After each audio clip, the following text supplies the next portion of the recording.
Good afternoon, everyone. I hope everyone's energized after that wonderful keynote from Michelle Byers. I feel very inspired. Now let's talk about warehouses. I'm first going to introduce Donna Rendeiro. She's the Executive Director of the New Jersey Office of Planning Advocacy.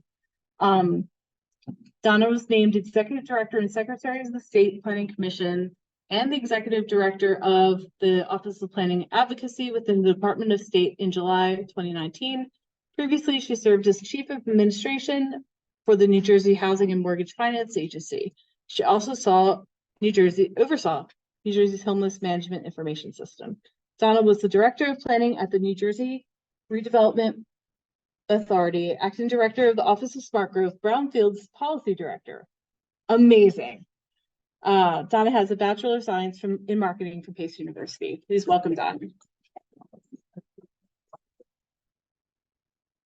Good afternoon, everyone. So yeah, I've done a number of things, but my office it's called the Office of Planning Advocacy because we are also within the Office of Business Advocacy. We were put there in the prior administration because we need to balance economic growth and economic and environmental sustainability. Sometimes these are very, very competing goals because there's a need to have not only economic sustainability, but environmental sustainability. So how do you do both? And so we were put there in that office in the prior administration. Frankly, we are the Office of State Planning. We are supposed to be doing comprehensive planning, statewide planning, and we were originally called the Office of State Planning, went to the Office of Smart Growth, then became the Office of Planning Advocacy. And frankly, I'd like to get us back to the Office of State Planning because people understand what that is. We are in the Business Action Center, as I mentioned, and I explained why there's that balance and why that's important.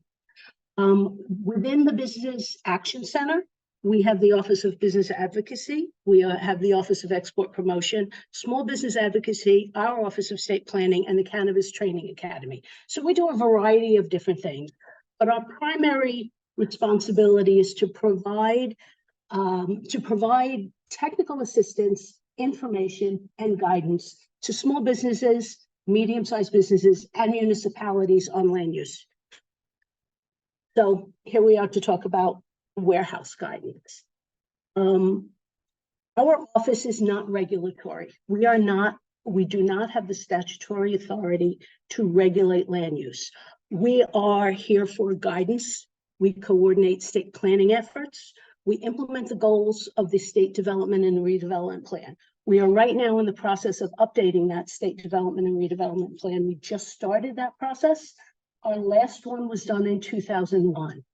And what we anticipate doing is keeping the goals of the 2001 state plan as they are, because frankly, whether they were developed 50 years ago, 50 years from today, or today, they're kind of evergreen in my mind. They're things like revitalizing urban areas. They're things like providing affordable housing, protecting the environment and cleaning up pollution, providing infrastructure at reasonable costs. So those items, I call them sort of evergreen. And there are 8 goals that are in the current state plan. We are going to be adding 2 more goals, one for climate change and one for equity, because while the existing state plan does address them, they don't address them to the level that needs to be discussed today. So while we're keeping those goals, though, a lot is different from 2001, so we do need to interpret them differently. So that's the process we're going through now. The formal process is going to begin early next year, but we're doing a lot of public input and public engagement now in order to get the preliminary plan with the amount of public input that it deserves. This is the State Development and Redevelopment map. Areas in red are urban areas where we are encouraging growth. The funny thing about this map is if you look at the map, the state map from 1935, 1934, it looks almost exactly the same. It's very, very similar. The urban areas go from northeast in the Newark area down to southwest in the Camden area. And that, I call that the state plan sash, is very evident in the 1935 map. The rest of it is environmentally sensitive. There are some spots in, say, down here, in the Bridgeton, the Vineland area, and even along the coast that are also urban. But primarily, this map hasn't changed that much in 100 years. So typically, until very recently, all of the warehouse development has been in those urban areas. But because of the market need for much larger facilities, the cost of going into pure undeveloped land is easier for development and for developers, and it's cheaper for developers. There's, as you know, an enormous amount of pressure to expand outside the urban areas. So that's why we're seeing the big concern that we're seeing today. We are a logistics state. And I will tell you that in one of our public meetings that we had, I said that statement.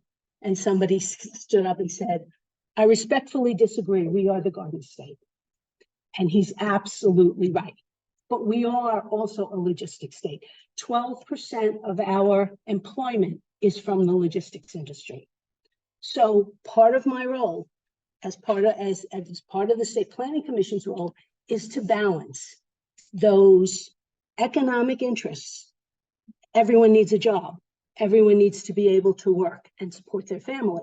But at the same token, we have such enormous, incredible environmental features that we have to figure out how to balance both. So we are a logistics industry, a logistics state. However, we do support warehouses, but we support them properly scaled and properly located so as not to impact the environment and your neighboring communities. So how do we balance that? And that's really the question. I used to have a boss that used to say to me, if it was easy, anybody could do it. This is not an easy answer. So both rural and urban areas of the state are feeling pressures of the warehouse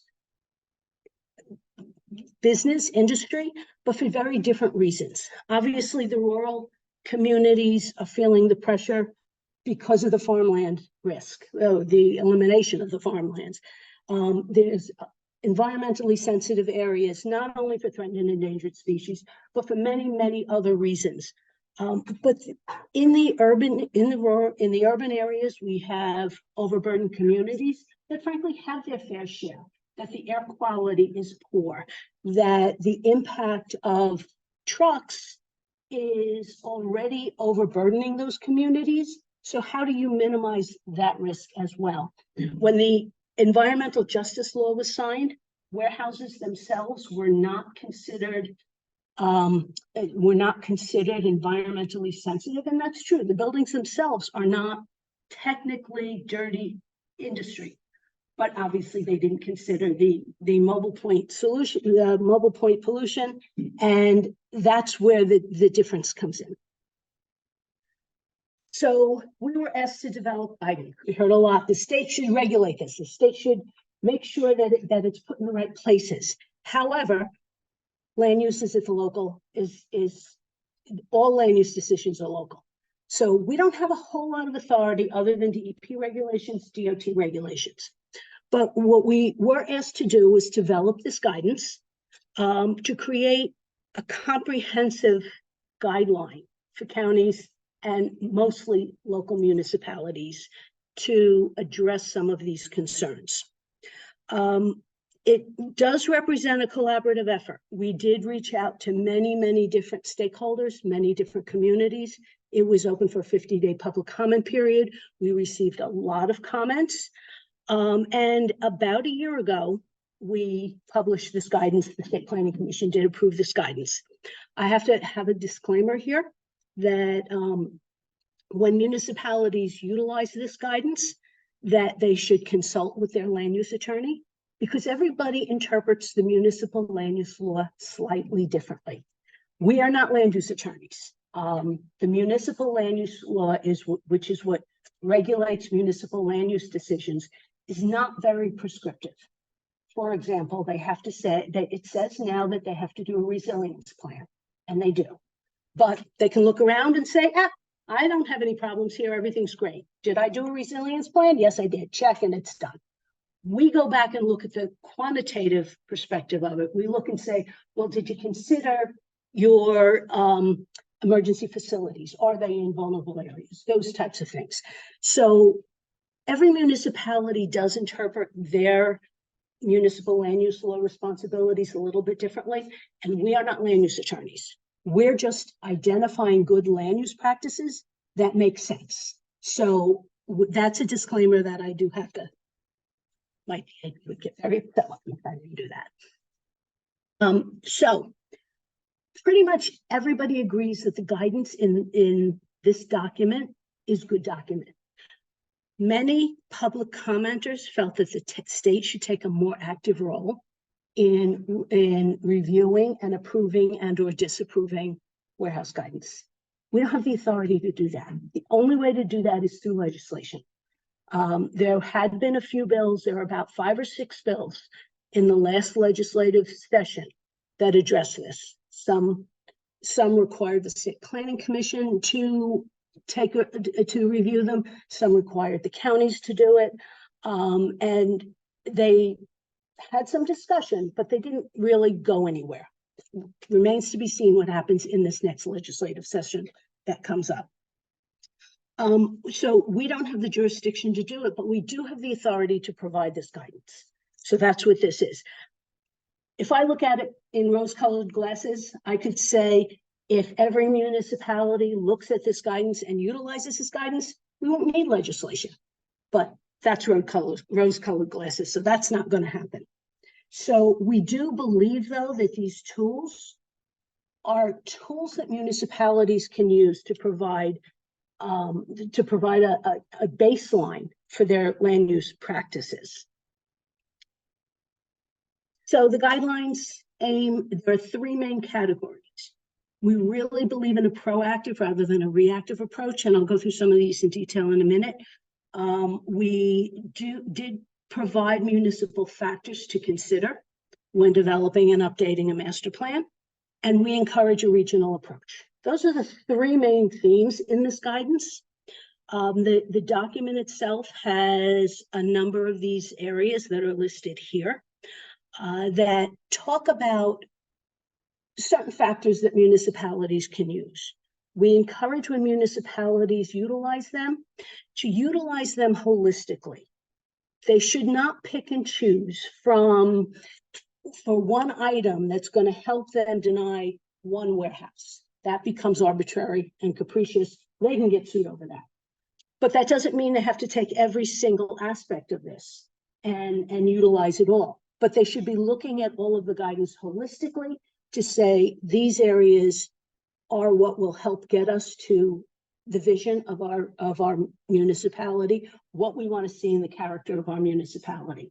So we really encourage a holistic approach, but not, you don't have to take every single piece of it, but also don't pick and choose for something that is challengeable in court if you only pick one. There are a number of lawsuits in the courts now, but many of them are on procedure. Many of them are because a municipality will go to change their ordinance after the application is in place. They can't do that, so they're going to sue for that. I don't know of any court cases that have been settled yet, but there probably are about 4 or 5 that are in the court process now.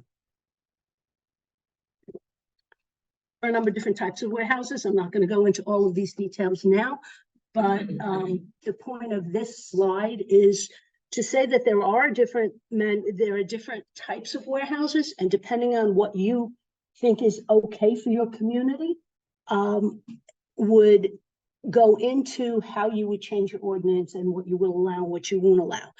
Each of these items have different impacts. Some have more traffic impacts. Some have more area-wide consideration impacts. But there are a number of different types of warehouses. These are taken from the geography of transport systems, but there's probably, you can go to any guidelines and they're could be a variety of different definitions. So size matters. Major distribution center, those are the ones that really get the most, I'll call it the most challenges. Those are the ones that are greater than 500,000 square feet. Some of them are 2-3 million square feet, and those are the ones that are really in the papers mostly that you see. There are large fulfillment centers. There's last mile fulfillment centers that are frankly good for smaller areas. And then there's a high cube warehouse that we haven't seen a lot of that in New Jersey. They do have some of that in the Lehigh Valley. High cube warehouses are very, very automated processes. They take up less land. They're much less land consumptive. But because they're so automated, they have a lot of throughput. So that makes a lot more truck traffic. But there are a lot of concerns that you would have with this. So maybe an old office park could be considered a high cube, but some of them can go as high as 12 to 14 stories. So you have to make sure you have emergency services for that. Do you have the kind of truck that if there's a fire can get up to the highest floor? So there's a lot of considerations for that. So when we talked about proactive versus reactive, a municipality does not have the authority to change the rules mid-game. You can't change the rules in the middle of the game. So if an application comes in, whatever the guidelines are and the ordinance are at that time is what rules. They can't change it in the middle. So we really, really recommend that a municipality look at their zoning and their master plans earlier on, as soon as they can, especially if they're getting warehouse pressure. It's important to do that now because a municipality has to update their master plan every 10 years. Some do and some don't. And if they've written their master plan in a very generic way, then if the ordinance just says general warehousing, that leaves it open for the developer to define what that is. We suggest looking at your ordinances, looking at a municipal master plan early on, be very prescriptive about what is allowed, possibly making warehouse development a conditional use, which allows them to be a little bit more prescriptive. And you can talk about where it makes sense, what size you want there. Do you want 100,000 square foot? Because 100,000 square foot warehouse still does provide jobs, but it doesn't take up and have as much negative impact as a 5 million square foot warehouse. So we suggest looking at that early on, looking at it before your applications come in place, because once they're in place, then it's a lot less challengeable. We would consider the impact on your neighboring communities, and because you wouldn't want your neighboring community to do something that would negatively impact you. And we really suggest being proactive rather than reactive. We also have a number of area-wide considerations. They should be in compact form. We believe they should be in compact form in centers of communities, but away from sensitive receptors, schools, residential areas, the like, daycare centers. I saw one application that shared a driveway with a senior community. Warehouse, senior community, share a driveway.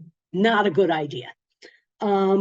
We also suggest excluding or at least adequately buffering areas that have special resources, flood hazard zones, freshwater wetlands, aquatic resources, steep slopes, any area that's identified for preservation, any area that is a designated agricultural site, prime soils. Those types of considerations should be considered during an updated master plan. We also suggest not avoid disproportionate locations of large warehouses in overburdened communities. Most of you here represent rural communities, but when you think about the urban communities that already have their fair share of poor air quality, a number of a number of issues related to truck traffic, sitting in traffic. Talked about that earlier. Rural communities and urban communities are feeling the pressure, but for different reasons. So all of these things need to be considered. There are a number of planning and zoning tools that you can use. You can require impact analyses and cost benefit analyses. Again, if a municipality puts that into their zoning ordinance, it's a lot less challengeable. A lot of times people don't consider things like additional municipal employee cost on how to service the warehouses. Impacts on local businesses. If you put a giant warehouse where there are a whole lot of small businesses, then is that going to prevent your community from, or the residents from coming into those small businesses? That could be a concern on the small business side. In New Jersey, almost 60% of the jobs in New Jersey are small business jobs. You don't want to impact your small businesses. You don't want to, you want to place them in areas where there's a direct ingress and egress to a major artery, so they're not going through local residential streets or passing through school districts. There is in New Jersey local redevelopment and housing law. That's there to redevelop former industrial sites and to give incentives for that. If you go under the local redevelopment and housing law, it's a lot more flexible. A municipality can negotiate, which you can't do in the municipal land use law, but you can negotiate with developers in terms of off-site improvements. That's not allowed under municipal land use law. It is allowed under the local redevelopment and housing law. The purpose of that is to have that developer clean up contaminated sites, to get property back into productive reuse. So it does allow for a lot more flexibility. It does have to go through a formal legal process to get designated as a redevelopment area, and it has to meet statutory criteria in order to do so. But if it does meet that criteria, and if it's approved by the Department of Community Affairs, then it allows much more greater control over performance standards. It does allow pilots, payment in lieu of taxes. It does allow issuance of bonds, and you can enter into a redeveloper's agreement that allows that redeveloper to give back some offsite improvements, which is not allowed in the municipal land use law. So this is a really, really good tool in a circumstance that allows it. Obviously, traffic and road safety is of prime importance to any of the larger warehouse projects that are here. So a municipality is only allowed to look at an application and the project related to an application based on the project impacts alone. What it does not allow you to do is if you have a corridor on say a state road, 130 in Burlington County is a good one that comes to mind. One project in and of itself is probably okay. Maybe it's 10 trucks or 15 trucks a day. But when you have 10 of those projects, and that's multiplied by 10, that impact of all of those projects can be substantial. But a municipality is not allowed to look at the combined impact. So we would suggest corridor studies, perhaps with your county, and to look at the regional impact, and that goes to the regional discussion. Sustainable design, putting in building shapes, adequate buffers, those types of things are also very important that will allow for that. Community engagement is critical. Okay, a moment. Community engagement is critical. A regional approach that we just talked about. It's so important to have good relationships with not only the neighboring communities and your residents. You wouldn't want the neighboring community to do something that would negatively impact your community, and the reverse should happen. So early community engagement is critical. A regional approach is critical. Getting the county involved is also Really, really important, but that all has to be done voluntarily, and that doesn't happen so easily. Counties play a huge role, but they have a limited role. They can disallow projects that impact a county road, but the County Planning Act doesn't say whether that impact can be 5 miles down the road or it's property frontage. Again, it's how you interpret that statute. Advisory committees, we suggest that all levels of government, municipal, county, state government, as well as residents and community leaders, I think are important to talk about it, particularly in the master planning stages. Because once the master plan is done, everything is great. What's next? We are in the process of developing some warehouse ordinance language for municipalities to utilize. We will continue to collaborate and meet with everybody. We'll share this presentation upon request. We will be updating the guidance soon. And then we'll take impact and feedback. So that's it. Thank you. Thank you, Donna. If you guys want to take questions at the end, I'm assuming. Okay, perfect. So next we're going to have Tim Brill. Tim Brill, I'm pleased to say, is one of my colleagues working on New Jersey Conservation Blueprint for us, but officially he is the Central Jersey Project Manager for New Jersey Conservation Foundation, and also has 35 years of experience in agricultural and historic preservation and regional planning, and helped develop the Planning Incentive Grant Program, which preserved over 300,000 acres of additional farmland, which I think is amazing. So please welcome Tim.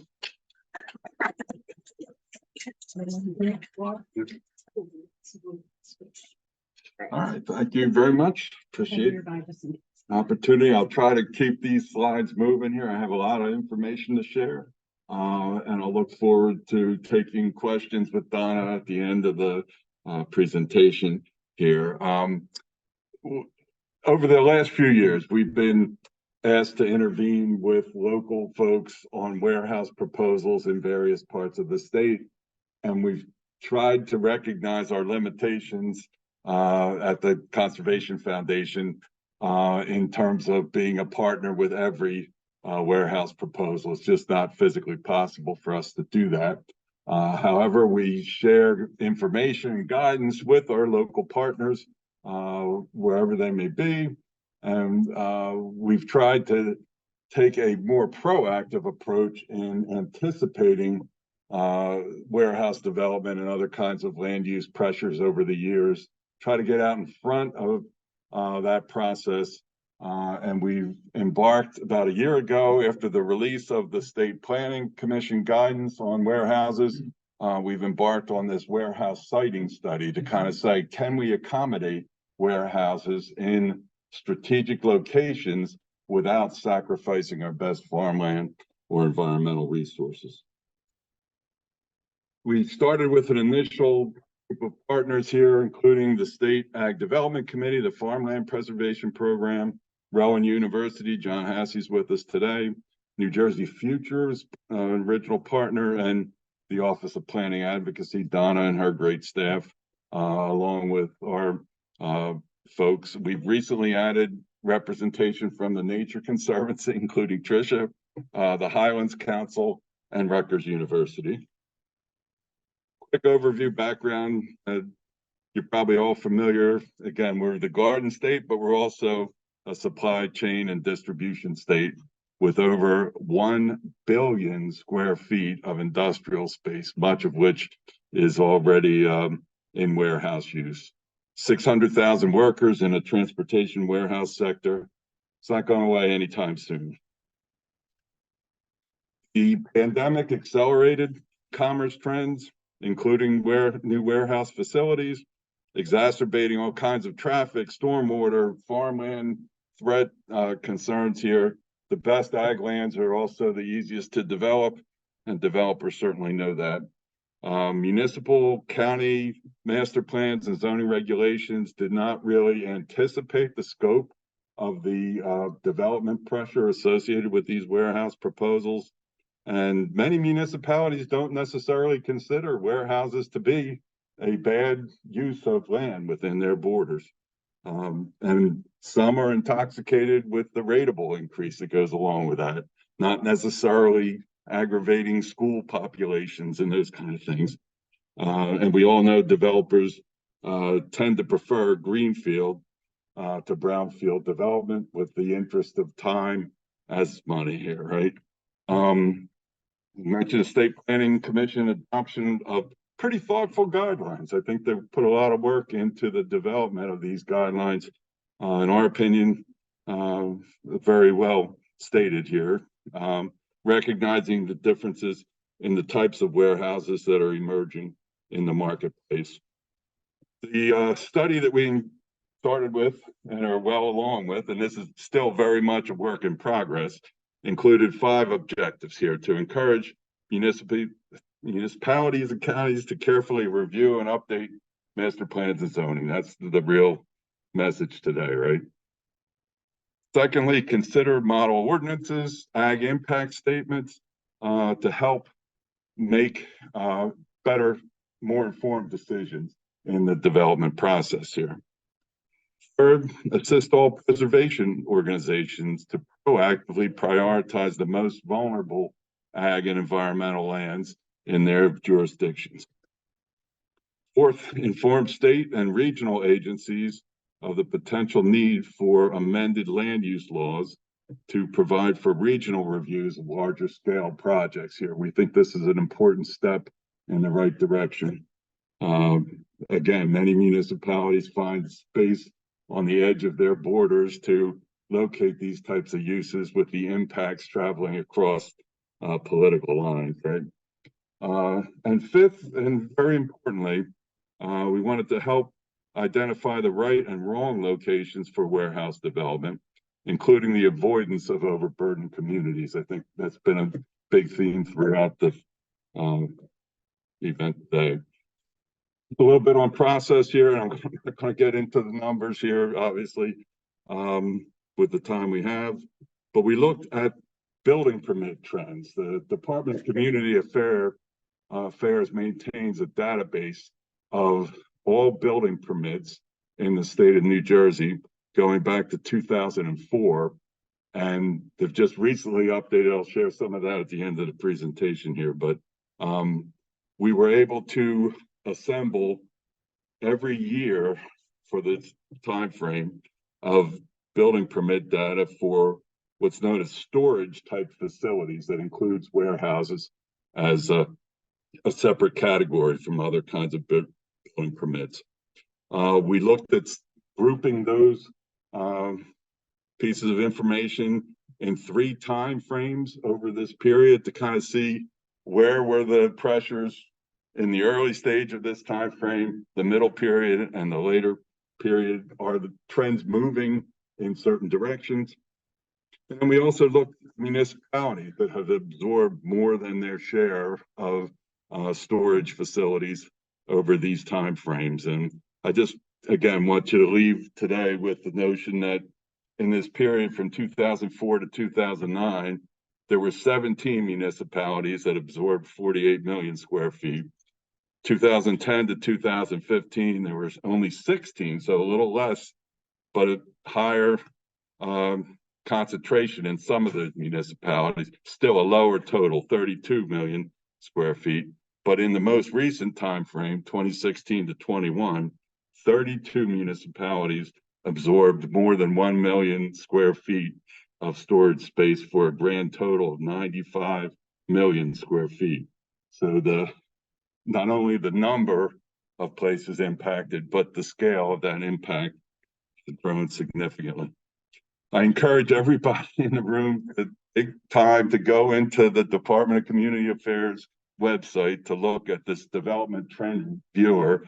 Gives you a lot of information in a one-page format here for every municipality, every county, and the state as a whole here to compare trends over a period of time and how your municipality relates to other municipalities in your county and the state as a whole. It's a rich database and an easy way to convey a lot of information. Our study group also went to the trouble of looking at mapping warehouse trends over this time period, trying to identify patterns and spread of concentrations of these uses. You can see kind of the trends over time frame involved here. And we also looked at the largest single projects in any one of those years, which is also somewhat frightening that your warehouse footprint can change overnight pretty quickly in many of these towns. We started looking at municipal trends here. It's a little less obvious, and we need to kind of work on the bracketing of the mapping layers that we're using here. But suffice it to say, you can kind of see that corridor, the swaths, as you put it, across the stash across the state, kind of follows the turnpike corridor, right? Which is not necessarily a bad thing, right? We also extensively relied on the conservation blueprint database, which again, I encourage all of you to take the time to investigate and explore for your municipalities here. Not going to go into the details, but there's a lot of rich information on environmental and agricultural resources that you can bring into play here. So I'll take a minute to go through a few of the slides using those data layers here. This is an important remaining lands category that looks at environmental factors in a way that identifies developable land. So this removes steep slopes, wetlands, other kinds of lands that are already preserved. So this is what remains to be built, so to speak, in the state. So this is the Highlands region. There's a lot of purple. Let's put it that way on the map. Despite all the years of preservation work that has gone into this region, and I commend everybody in the room for your commitment to those preservation programs in that time frame. We're also looking at the state plan maps that, again, these go back a few years, but they're still pretty valuable in identifying growth areas and in some cases, the centers of development where we're trying to concentrate the impacts on the land base. We also take into account the geography of the ag development areas where farming is supposed to be the preferred use of land. And we think municipalities can take that designation more seriously in their development review process. The Farmland Preservation Program also relies heavily on local designation of project areas. For this is the county activity here, but these are the areas that are highlighted for kind of large block preservation concentration. The Highlands Council has done a pretty good job of maintaining a database of composite zoning information. Again, identifying the areas that are conducive to growth and other areas that are set aside for more preservation and less dense development. Highlands preservation planning areas come into play, as well as some of these capability zones that are used in the Highlands area for looking at what can the land sustain over time. We also look with the ag layers at things like farmland assessment to see the lands that are available for agricultural production, the characteristics of prime soils and other factors that deserve to be preserved. You can see the blue is the highest preservation category, and all the other lands that are of lesser significance but still important ag lands. We think it's really important to spend time with your local regulations and your zoning scheme. This just happens to be one, Hope Township in Warren County. They do a pretty good job of identifying lands proximate to the Interstate 80 interchange, and that shows up on the Highlands composite zoning map here. When you get into the weeds of the existing ordinance language, this is their planned office park district that identifies warehouses as a conditional use here. And I think I give them credit for kind of thoughtfully adding certain conditions to the type of uses they want to encourage within their town. Again, I want to dwell on this. Similarly, we're looking in South Jersey at a major concentration of agricultural resources in Salem and Gloucester counties. Here's the remaining land layer. The ag development areas, again, extensive parts of both counties.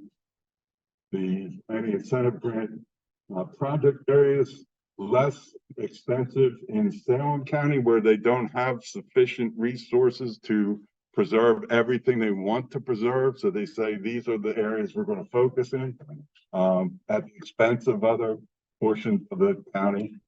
State plan map also supports the rural retention strategies in this area.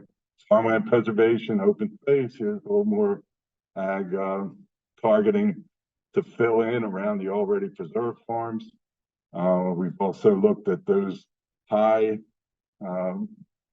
priority farmland agricultural resources to be preserved, a lot of land. And again, our program capacities will not keep up with this. Break it down to the municipal level. This is just the Oldman's Township portion of Salem County. And it shows the ag resources in that municipality. Here's the zoning scheme. You can see a fair amount of land zoned for agricultural residential development, limited kind of impact, but an extensive amount of land for more intensive uses. Oldman Township permits warehouses by right. And they also have a mix of other commercial and industrial uses that they promote within their zones. Here's a map from 1930 of this area, even before the turnpike. By 2007, you can begin to see the interchange of, this is Interstate 295, not the turnpike now, but you can start to see a little bit of development creeping in. By 2022, we have a cluster of warehouses, but the majority of land in the region, much of which is limited by wetland, is not developed. So I think, again, they're struggling to manage the growth pressures in that part of the state. The environmental justice law is a relatively new development, creating these overburdened communities. And now we have adversely stressed overburdened communities as another layer here. But these are areas that have been identified with characteristics that deserve recognition as being under threats for a long time in terms of development pressures and actually absorbing many negative environmental land uses here. This is the Newark area, and this is the Trenton area. So you can see Mercer County. This is part of my project area, and then the Camden area to kind of identify the areas that have absorbed a disproportionate share of their land uses here. And this is down in Cumberland County, where I worked for many years. Places like Bridgeton and Vineland have more than their share of these types of uses. I'll just leave this approach with discussion. This happens to be the development trends viewer for this is Florence Township in Burlington County. And you can see the urban growth that has occurred since 1986. We're anxiously awaiting the 2020 data to update this map. We have the ability with the conservation blueprint to map impervious surface change over time. And you can see there's a lot of black and purple on this slide that wasn't there certainly in 1930 and not even in 1995. But this area has made it clear that they want to be a concentration of warehouses. So they're serviced by the extension of the Pennsylvania Turnpike, now Interstate 95, as well as 295 and the Turnpike main line. Just want to kind of wrap up with the most recent information here. The storage building permit data for 2022 was just finalized recently.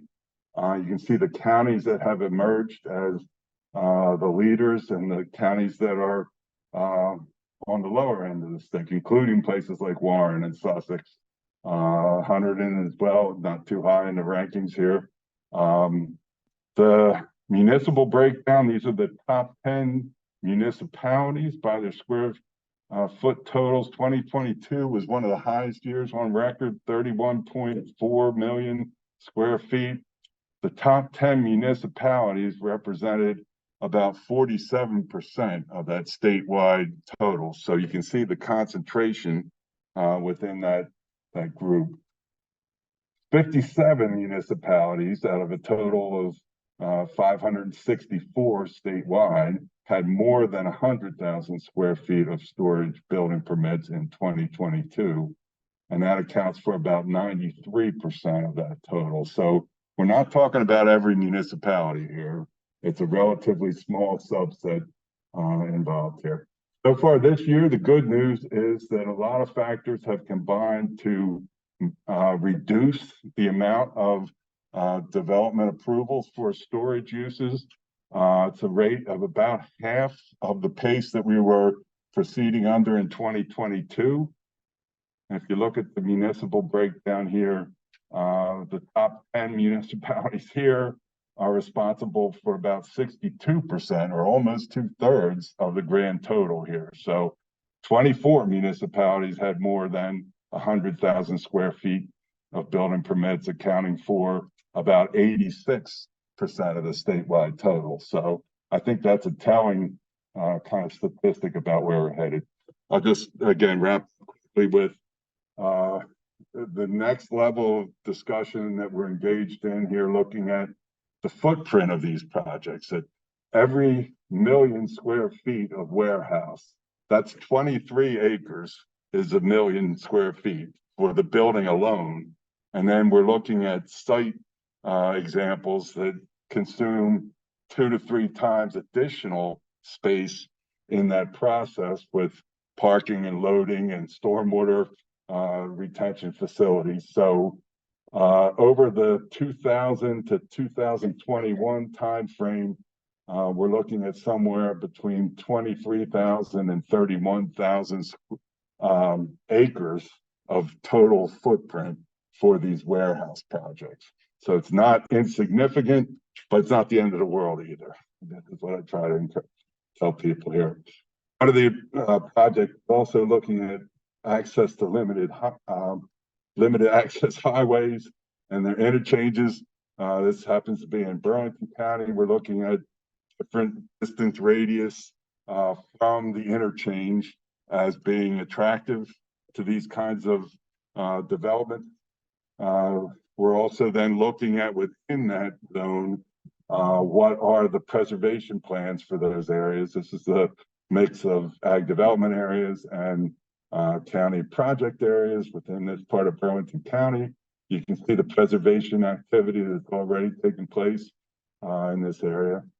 And then looking at the state planning maps with the centers identified, there's a fair amount of space in this corridor for planned growth without impacting the ag lands. Somerset County has also been kind of a focus of our research. So we identified 2 kind of pilot counties here to work in, Burlington in the south or central, and Somerset in the north central.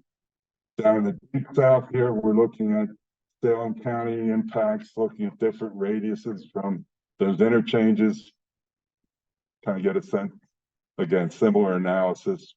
We're talking with transportation planners to look at truck routes that have been designated for heavy truck traffic, and conversely, which roads are not really conducive to the truck traffic. We've reached out the League of Municipalities with an op-ed piece that Amy from our staff and Tom Gilbert have helped to put together kind of perspectives on where do these places make sense, given municipalities things to think about in the process here.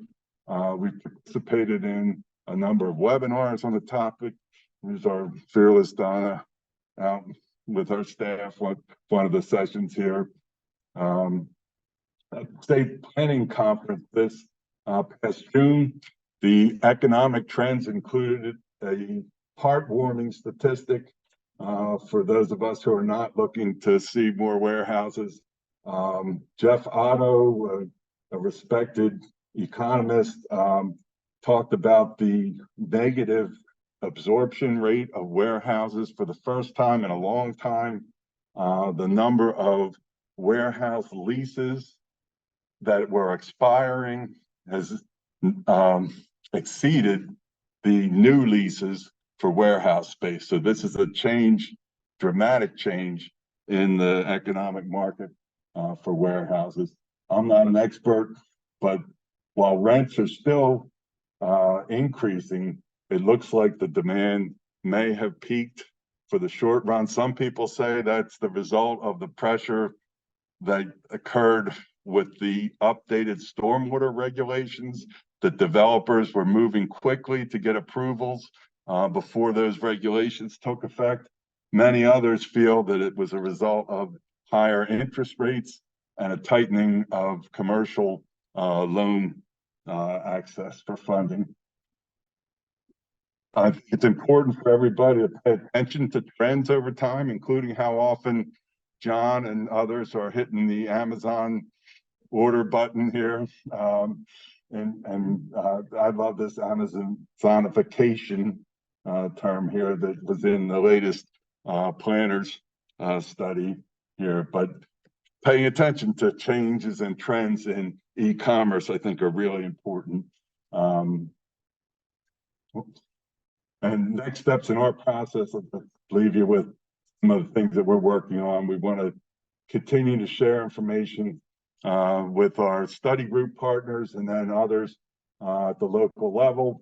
We want to include a factor in this state planning process update to look at these uses in a concentrated way, identifying not only centers for development, but nodes where these might be concentrated. We want to work closely with municipalities and counties where appropriate to update preservation strategies for open space and farmland. We want to share maps, model ordinance language, and facilitate those discussions at the local level, advocating for regional review of projects with regional impacts. We are coordinating with the transportation sector through the metropolitan planning organizations to anticipate growth in the coming years. They do an enormous amount of work projecting traffic impacts on the roadways of the state, and that's a direct result of the land use decisions, right? We want to try to prepare for and anticipate economic transitions and closely follow some of these trends here. And we're continuing to look at the role the Conservation Foundation can play, again, with the resources we have in effect. I make the mistake here of leaving you my cell phone number as well as my email address, and I look forward to being a part of the question and answer today and into the future. So thank you very much.